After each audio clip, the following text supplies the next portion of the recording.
पगली का कहत रे बुझो गोरी सटला या खटला से गल गईनी तोहर देखी सूरतिया फिसल गईनी। अब तो कोमर के नीचे भी उठला गता ए छोटी तहरा चोटी से चोट लगता। ए छोटी तहरा चोटी से चोट लगता। घाव को ये का देबू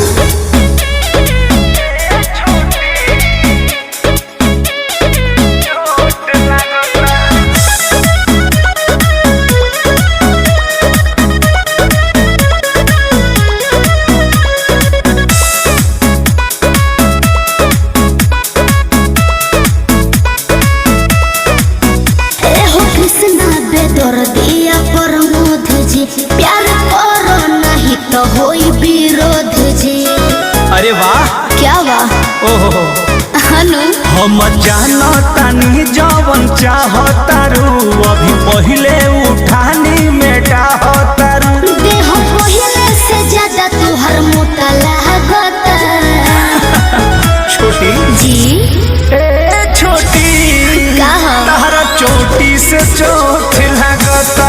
तब झूठा ए छोटी तहरा चोटी से चोट लगता। ओ नहीं हुआ तर नहीं छुआ तर नहीं हुआ के रस खानी छुआ तर तहरा दिलवा में हमारा तो खोट लगता। ए छोटी तहरा चोटी से चोट लगता। सचो ए छोटी तहरा चोटी से चोट लगता। जान ले लो।